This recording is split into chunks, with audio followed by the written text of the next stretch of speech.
अगर आप भी इस बात को लेकर कंफ्यूज हैं कि जब कोई मूवी 2 दिन बाद रिलीज होने वाली है तो उसके रिव्यू आज कैसे बाहर निकल कर आ गए, तो भैया मेरी बात मानिए, आप इस बात को ब्लेसिंग इन डिस्गाइज मानिए कि आपको मूवी देखने जाने के पहले ही पता चल पा रहा है कि भाई ये मूवी आखिर कैसी बनी है। दरअसल काफी सारे लोगों ने मैदान मूवी को देख लिया है और जो रिव्यूज निकल कर सामने आए हैं वो इस मूवी को लेकर काफी पॉजिटिव बातें कर रहे हैं। पॉजिटिव रिव्यूज का सीधा सीधा मतलब यह है कि बड़े मियां छोटे मियां जो कि इसके साथ रिलीज होने वाली है, उसके सामने मैदान कहीं ना कहीं अपने ग्राउंड को मजबूत करने की कोशिश कर रही है।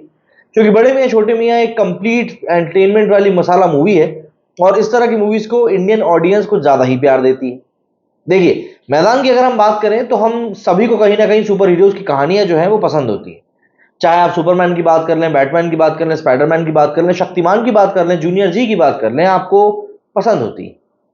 सुपर हीरो हमारे बीच रहने वाले आम से दिखने वाले लोग ही होते हैं, जिनके पास हमसे थोड़ी सी ज्यादा ताकत होती है, जो हर एक मुश्किल का सामना करने के लिए सबसे आगे खड़े मिलते हैं, जिनके लिए मुश्किल से मुश्किल चीज मुमकिन होती है। जिंदगी की भागदौड़ में हम काल्पनिक कहानियों में असल में इतना खो जाते हैं कि असल जिंदगी के सुपर हीरोज पर हमारा ध्यान जाता ही नहीं है। और ऐसे ही एक अनजाने सुपर हीरो की कहानी को फिल्म मैदान के साथ लेकर आ रहे हैं अजय देवगन बड़े पर्दे पर। बात करें अगर हम मैदान की कहानी की, तो हमारे देश के इतिहास में ऐसे कई लोग रहे जिन्होंने हमें दुनिया की नजरों में जगह दी, एक ऐसे मुकाम पर पहुंचाया जिसकी उम्मीद किसी ने कभी की ही नहीं थी। और ऐसे ही एक शख्स थे सैयद अब्दुल रहीम। रहीम साहब ही वो शख्स हैं जिन्होंने भारत की कई फुटबॉल टीम को एशियन गेम्स में उसका पहला गोल्ड मेडल दिलवाया था। उनकी हिम्मत और जज्बे पर बनी फिल्म मैदान काफी धमाकेदार है। इस फिल्म में फुटबॉल के साथ साथ पॉलिटिक्स, रोमांच और इमोशंस की काफी अच्छे तरीके से नुमाइंदगी करी गई। फिल्म की कहानी की शुरुआत होती है साल 1952 से। फुटबॉल के मैच को भारत के खिलाड़ी नंगे पैर खेल रहे हैं। किसी के पैर में चोट लगती है तो कोई दूसरे खिलाड़ी को टैकल करने में पीछे रह जाता है। इसी तरह भारतीय टीम मैच हार जाती है। कलकत्ता के फेडरेशन ऑफिस में भारतीय फुटबॉल टीम की हार का ठीकरा सैयद अब्दुल रहीम मतलब अजय देवगन के सिर पर फोड़ा जाता है। रहीम कहते हैं कि अगर हार की जिम्मेदारी उनकी है तो अपनी टीम का चुनाव भी वो खुद करें। इसके बाद वो निकल पड़ते हैं देश भर में अपनी टीम के लिए बेस्ट खिलाड़ियों की तलाश करने। कलकत्ता से लेकर सिकंदराबाद, केरल और यहां तक कि पंजाब तक घूम घूम कर रहीम अपनी टीम तैयार करते हैं। इस टीम में पीके बनर्जी मतलब चैतन्य शर्मा, चुनी गोस्वामी, अमरसरे, जनरैल सिंह मतलब कि दविंदर गिल, तुलसीदास बलराम और पीटर थंगराज संग कई सारे बढ़िया खिलाड़ी इनको शामिल कर लेते हैं। यही वो टीम है जिसके साथ खून पसीने की मेहनत कर रहीम एशियन गेम्स में गोल्ड मेडल जीतना चाहते हैं। फेडरेशन में बैठे शुभांकर सेनगुप्ता रहीम साहब को पसंद नहीं करते और टॉप न्यूज़पेपर के सीनियर जर्नलिस्ट रॉय चौधरी मतलब कि गजराज राव रहीम को भारतीय फुटबॉल टीम के कोच की पोजीशन से बेदखल करने के लिए एड़ी चोटी का जोर लगाते भी दिखते हैं। इस मंजिल में ढेरों कांटे हैं, एक से बढ़कर एक चुनौतियां हैं और दुश्मन जब घर के अंदर ही बैठा हो तो मंजिल तक पहुंचना तो थोड़ा और ज्यादा मुश्किल हो जाता है। ऐसे में किस तरह सैयद अब्दुल रहीम और उनकी फुटबॉल टीम एशियन गेम्स 1962 के स्वर्ण पदक तक पहुंचेगी, यही कुछ फिल्म में आपको देखने के लिए मिलेगा। दरअसल बीते कुछ समय से हमने बहुत सी स्पोर्ट्स ड्रामा और स्पोर्ट्स बायोपिक फिल्में देखी, लेकिन किसी में भी वो बात नहीं थी जो कि आपके रोंगटे खड़े कर दे। हाँ, एक हद तक हमको वो भाग मिल्खा भाग में वो चीज देखने के लिए मिली थी, लेकिन वो सब फिल्में भी आई और चली गई।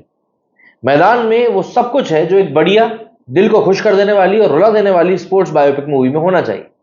ये मूवी पहले कुछ सीन से ही आपको अपने साथ बांध लेती है, फिर आप रहीम साहब के और रहीम साहब आपके हो जाते हैं।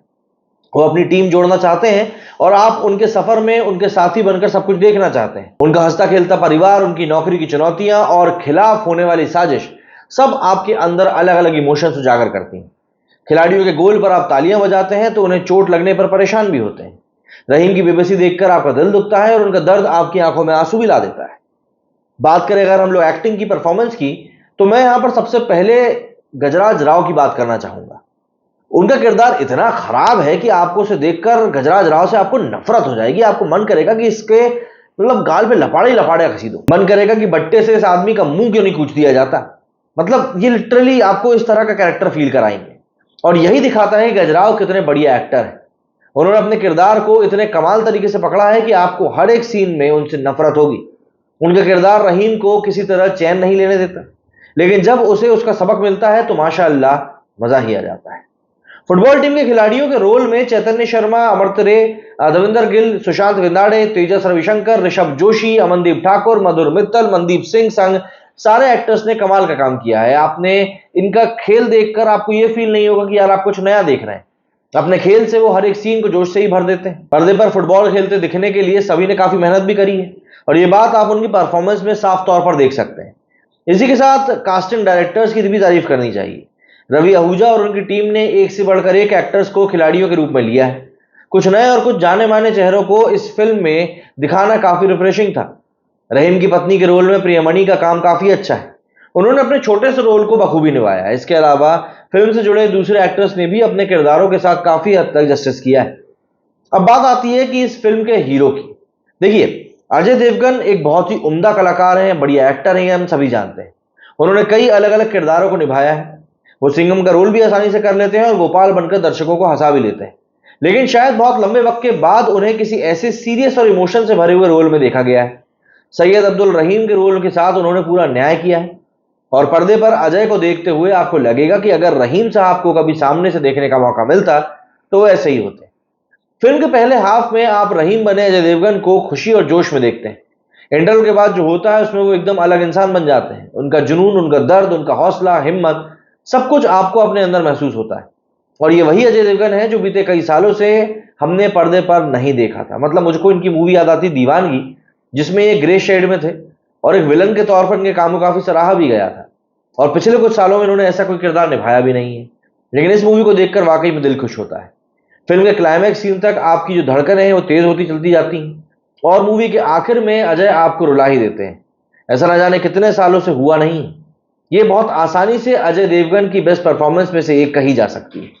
अजय देवगन की तरह डायरेक्टर अमित रविंद्रनाथ शर्मा ने भी साबित कर दिया कि वो बधाइयों जैसी फिल्म से आपको हंसाना और मैदान जैसी फिल्म से आपको रुलाना और गर्व महसूस करवाना जानते हैं। फिल्म की राइटिंग टीम आकाश चावला, सिद्धांत मगो और अरुणाव जॉय के साथ साथ रितेश शाह ने काम किया और बहुत रिसर्च करके इस मूवी की कहानी को लिखा है। टीम की लिखाई के साथ साथ पूरा न्याय भी करते हुए अमित शर्मा ने पूरी मूवी को फ्रेम टू फ्रेम बुन दिया है।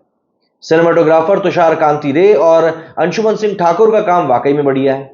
स्पोर्ट्स सेगमेंट के सिनेमाटोग्राफी आंद्रे वेल्स्तोव ने बेमिसाल तरीके से करी है। मतलब आप आज की तारीख में देखेंगे कि इंडियन सिनेमा जो इवॉल्व हो रहा है उसमें कहीं ना कहीं एक बड़ा कारण यह भी है कि जब जहां पर जो सही रहता है उसको मौका दिया जाता है। और ऐसे में अगर आपको फॉरेनर्स की मदद लेनी पड़े तो इसमें कोई गुरेज नहीं भाई, आपका काम अच्छा होना चाहिए। 3 घंटे लंबी इस फिल्म को देखते हुए आप थकान महसूस नहीं करेंगे, बल्कि इसे और देखना चाहेंगे। इस फिल्म को देखते हुए वैसी ही फीलिंग आती जैसी पहली बार कहीं ना कहीं चक दे इंडिया देखकर आई थी। ए.आर. रहमान का म्यूजिक भी इस मूवी में कमाल का है। मिर्जा से लेकर दिल नहीं तोड़ेंगे तक सभी गाने स्क्रीन प्ले में परफेक्ट फिट होते हैं। लेकिन ए.आर. रहमान की आवाज में जाने दो गाना आपकी आंखें नम कर देगा। फिल्म का बैकग्राउंड स्कोर भी काफी बढ़िया है। सालों से इस फिल्म का इंतजार किया जा रहा है। बोनी कपूर इस मूवी से जुड़े हुए हैं तो कहा जा रहा है कि भाई इस मूवी में श्योर शॉट सक्सेस के सारे गुण हैं। ऐसे में अब देखना यह है कि ये मूवी पब्लिक को किस तरीके से पसंद आएगी। लेकिन इस मूवी को देखकर इतना जरूर कहा जा सकता है कि देर आए लेकिन दुरुस्त आए। मूवी देखकर आप भी जरूर बताइएगा कि आपका इस मूवी के बारे में क्या कुछ कहना है। और इस बार बॉक्स ऑफिस के ऊपर जो क्लैश होने वाला है वो इस मूवी को देखने के बाद समझ में आ गया है कि वो जोरदार होने वाला है। मेरे स्टूडियो फिलहाल इतना ही। जय हिंद, जय भारत।